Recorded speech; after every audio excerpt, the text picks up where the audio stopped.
Salut l'équipe, bienvenue à vous. Aujourd'hui, live One Piece, donc on va discuter de pas mal de choses parce que j'ai énormément de choses à vous dire tout simplement. Je vais répondre à quelques commentaires pour vous expliquer un petit peu certaines choses sur la chaîne tout simplement. Mais je vais émettre des théories parce qu'il y a des théories là qui sont dans ma tête là depuis hier. J'ai oublié de vous les dire hier, donc je vais en profiter là maintenant. Et on va regarder ensemble le dernier chapitre de One Piece parce que là, il y a un chapitre qui est plutôt pas mal dans son information. J'aime beaucoup, donc vous inquiétez pas les gars, on va le décortiquer à fond. J'espère que vous êtes bien prêts. Donc let's go. Si vous kiffez le délire, n'hésitez pas à follow, à liker comme d'habitude, à rejoindre la chaîne parce que voilà, on fait pas mal de trucs et on essaye de proposer énormément de contenu. Donc voilà, ça nous aiderait, le petit like, le petit follow, le petit commentaire. Sinon, il y a la souscription YouTube. Si jamais vous voulez participer de manière financière au développement de la chaîne, vous pouvez, la petite souscription. Vous avez accès à plein d'exclusivités, donc n'hésitez pas à les regarder. Sinon, il y a le Twitter, le Discord et nous, on va passer directement au chapitre parce que on n'a pas le time aujourd'hui. Il faut vraiment qu'on fasse très très vite. Donc c'est parti les gars. Chapitre 1126. Donc let's go. Voilà, on est bien prêt, fin prêt. Chapitre 1126. Donc prendre ses responsabilités. Donc du coup le nom du chapitre c'est pas vengeance. Ça faisait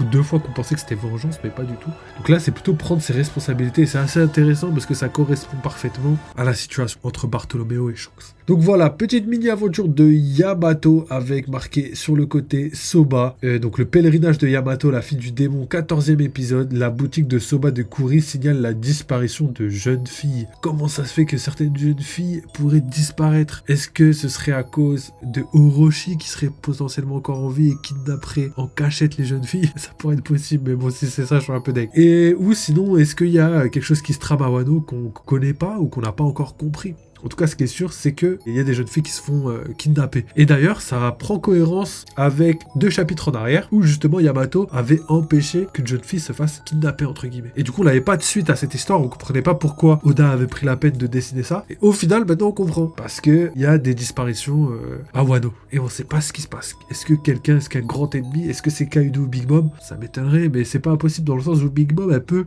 prendre l'âme des gens. Donc la finalité pourrait être le retour de Big Mom et Kaido. Et peut-être qu'elle donnerait des âmes à Kaido et du coup Kaido il aurait une dette envers Big Mom.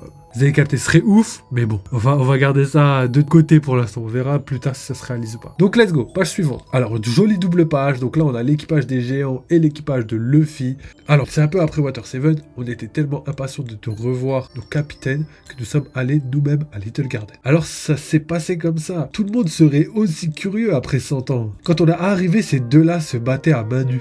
Et du coup, là, t'entends Brogy qui rigole. Et comment ça se fait? Il arrive que nos armes se brisent parfois. Et du coup, là, c'est Dory qui rigole. Vous pensez vraiment qu'un coup de poing suffira à arrêter ces deux obstinés? Et du coup, là, ça rigole encore avec des rires chelous aussi. Dans un duel à mort, ça peut s'avérer être un problème. Alors... finalement, ils ont réussi à nous convaincre de rentrer à Elbaf avec eux. Il faut bien qu'on s'arme de nouveau. Vous vous armez de nouveau, vous allez continuer à vous battre. Et du coup, Dory et Brogy, ils disent évidemment.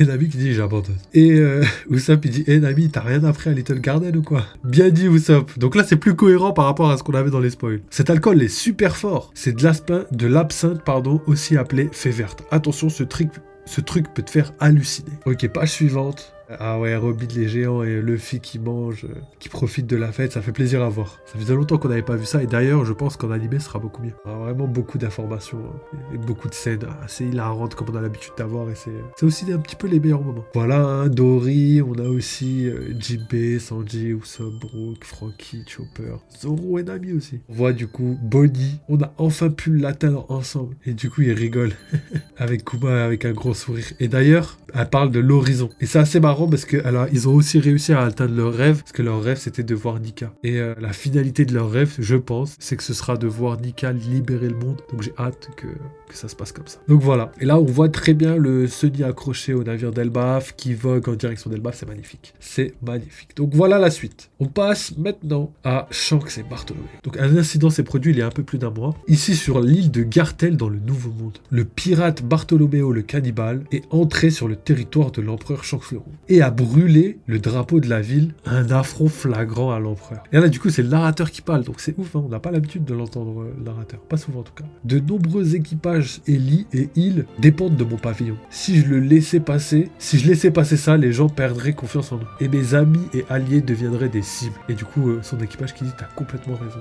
Avant que ce soit Bartholoméo qui dit ça. Pardonne-nous, on n'a pas réfléchi, c'était une erreur stupide. Du coup, la ville qui sont contents que tout soit bien paisible. Et Shanks, oh là là, regardez-moi cette dégaine, Shanks, il a vraiment du flow.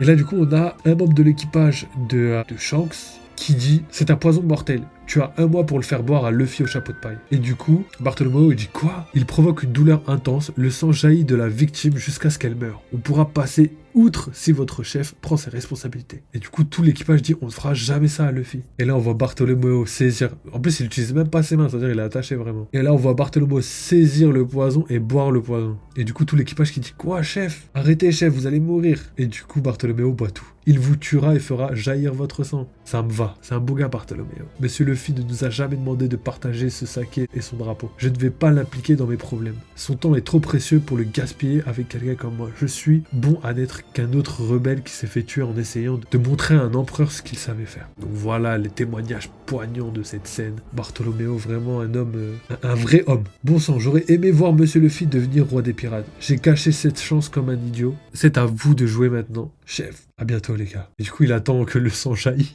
Et pourtant, il jaillit pas. Ouah, ils nous ont laissés tranquilles. Partons le plus loin possible. On dirait que ce poison était un faux. Il n'aurait pas du tout blessé Monsieur Luffy. Je pensais que les empereurs étaient impitoyables. Il était plus doux que ce que je pensais. Qu'est-ce qui te fait sourire? Ce n'est pas évident. Il est tellement dévoué à Luffy. Eh, grand chef, ça te dérange de t'écarter? On doit encore leur donner une leçon. Ouah, Yasopp. Mais regardez-moi ça, Yasopp. Et ce jour-là, sur l'île de Gartel, le navire de Barto Club a été coulé. Et là, du coup, c'est bel et bien Yasopp qui tire avec son fusil, hein. C'est vraiment son fusil, hein. Donc voilà la détonation que peut faire le fusil de Yasopp. C'est vraiment ouf. Et là, je vais encore dire théorie validée, les gars, mais comme je vous l'ai dit, les gars, hein, comme je vous l'ai dit, hein, on en parlera après, mais je sais qu'il y a des gens, ils n'aiment pas quand je dis théorie validée. Et d'ailleurs, même Gapanel, il n'aime pas, mais les gars, c'est la vérité. C'est la vérité. Quand je dis quelque chose et que la chose se réalise, c'est une théorie validée pour moi. Après, vous, le sens que vous donnez à théorie validée, c'est votre problème. Moi, pour moi, j'ai théorisé là-dessus, ça s'est réalisé, je suis trop content, point barre. Et je comprends pas pourquoi vous êtes pas content pour moi, au contraire. Il y a aucune raison de pas aimer quelqu'un qui a des bonnes théories, ça je comprendrai jamais. Donc voilà, en tout cas, je suis trop content que Yasopp, effectivement, tire bel et bien avec son fusil. Donc on peut facilement imaginer qu'il est possible d'enduire les balles dans de haki de l'armement Ryuo pour justement faire des dégâts monstres un petit peu à la Garp, mais cette fois-ci à distance. Donc voilà, je suis trop content. Bon, je répéterai pas théorie validée, mais je suis trop content. Et du coup, le narrateur dit on ignore s'il y a des survivants. Donc ça, c'est assez marrant. Donc là, cette fois-ci, on va à la ruche. Donc la deuxième partie du chapitre, on est à la ruche. Enfin, du coup, troisième, parce que la première, c'est un petit peu sur le navire de Elbaf. La ruche, île aux pirates. Comment t'as pu me laisser passer ça, Pizarro? Je n'étais pas parti longtemps. C'est pas aussi simple. T'as pas entendu? Le monde est au bord du chaos. Les poneglyphes ne sont plus un secret obscur. Nous, les empereurs, allons devoir nous massacrer les uns les autres pour les obtenir. Tu penses que le gouvernement et la marine vont rester les bras croisés? On ne gagnera pas si on n'est pas prêt. Kobe était notre joker, était en train de me dire qu'il s'est échappé. Je suis désolé, Chich, écoute, ce n'est pas comme si je l'avais laissé s'enfuir. Et du coup, on a Sanjuan Wolf qui est en train de... Ah ouais, je suis mort. Ça, c'est bien, j'adore, parce que la case est hilarante. Sanjuan Wolf qui est là, qui reprend certaines maisons pour les remettre à sa place, et sans faire exprès, il tente des gommes d'autres. C'est l'humour d'Oda légendaire. Il était où ce magasin? À gauche, et fais gaffe. Et Moria s'est aussi échappé. Amiral. Et du coup, Moria s'est encore échappé. Hein. On est prêt à tout. Tout le monde sait que tu es l'homme qui revendiquera le One Piece Barbe Noire. Celui qui va conquérir le monde. Et du coup, là, ouais, tous les hommes sont en feu. C'est ouf. Et je sais pas si, en plus de ça, Pizarro parle d'une part à Teach, mais en même temps qu'il parle à travers sa tête géante. Ce qui fait que tous les soldats... entendent de la discussion. Donc voilà la magnifique double page avec tout l'équipage de Barbe Noire. Ok, Shiryu est présent, ainsi que tous les autres. Waouh, c'est ouf. Là, la réunion, elle est quasiment complète. Au moins, le moral est au beau fixe, il faut en profiter. Alors Kuzan, Koby s'est échappé, mais eh bien on a capturé Garp. C'est ce que j'appelle un prix de consolation. Pour être honnête, je voulais le tuer, mais il a survécu. Ne sois pas aussi dur avec toi-même, Kuzan. Peu de gens auraient pu capturer ce type, tu sais. Eh bien, c'était un travail d'équipe. On dirait bien que le vent de la fortune sont avec nous. On a aussi chopé la Miss aux 3 yeux et appelé la Fit. La suite. Quartier général de la compagnie navale Humit. Ah ouais, Humit, c'était le gars qui travaillait... lui, il y a plein de bateaux du monde entier. Lui, c'est un peu les navires cargo, mais dans l'univers de One Piece. C'est vraiment une entreprise qui est grave utilisée. J'avais oublié ce petit détail. Oui, Amiral Teach, que font les révolutionnaires? Il semblerait que leur ciel soit efficace, et les bondoles de Redport tombent en panne, chaque fois que quelqu'un les charge en nourriture. Toutes les livraisons en provenance des pays étrangers ont également été interrompues. Même quand la marine parvient à se procurer de la nourriture, elle ne peut empêcher les gondoles de s'écraser. Les dragons célestes risquent de mourir de faim à ce rythme. C'est du jamais vu, vraiment. Sans parler de l'engagement. Ce n'est pas le moment de s'asseoir et d'observer. Prépare-toi.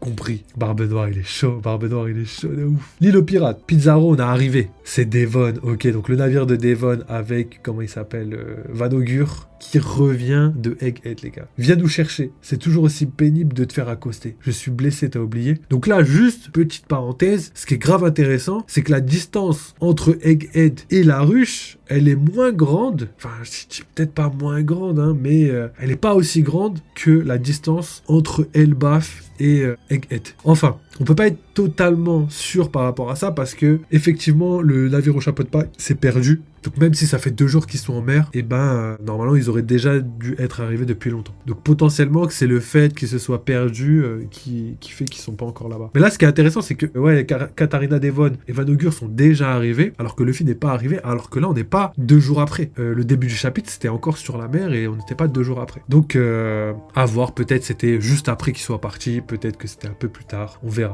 Et on peut dire aussi que Katarina Devon et Vanogur sont partis bien plus tôt. Enfin, on verra. Oh non, c'était un monstre. Laissez-moi tranquille. Grand frère, grande sœur, sauvez-moi. Arrête de chialer. Vous avez amené ce type? Ouais. Ok, donc voilà. Là, cette fois-ci, cela fait 2 jours que l'équipage des géants a quitté Egghead. Cependant, même avec la vitesse du Great Eric, ils ne sont pas encore arrivés à Elbaf. Quelle en est la cause? Qu'est-ce qui se passe? On s'est tous évanouis. Où est le Sunny? Je ne vois pas. On doit le trouver. On ne peut pas aller à Elbaf comme ça. Ils ont peut-être été avalés par un poisson. Arrête, les poissons sont tellement grands ici que ça pourrait être vrai. Luffy, où es-tu? Et du coup, dernière page du chapitre, on a donc Nami. Nami, allez, debout. Je crois que j'ai trop bu. Hein? Où se trouve cet endroit étrange? Et effectivement, on voit que le sol est fait en Lego, que les tonneaux ainsi que le château est fait en Lego, et que Nami est bel et bien habillée en viking. Donc ça, c'est ouf. Et ça témoigne de certaines choses qu'on va détailler juste après, les gars. J'espère que vous êtes bien prêts pour l'analyse parce que ça va être fort. Il y a vraiment beaucoup de choses à dire. Je vous ai répertorié quelques trucs. Ça va être pas mal. Donc voilà, pour terminer ce chapitre, j'ai bien kiffé. Franchement, chapitre détente. Il y a pas mal de choses à dire. Les informations données sont quand même cool. Tout ce que j'ai à dire, ça va être dans la prochaine vidéo. Donc voilà, les gars, si jamais vous avez kiffé, n'hésitez pas à liker, commenter. Je vous mettrai, si j'y pense, juste en haut là-haut, la deuxième partie. Comme ça, au moins, vous pourrez aller voir, vous pourrez aller regarder un petit peu l'analyse. Parce que c'est là où je vais dire toutes les choses les plus importantes ainsi que toutes les théories. Et sinon, à part ça, je vous souhaite une très bonne journée, merci d'avoir regardé et on se capte très très vite les gars. Donc voilà pour la première partie.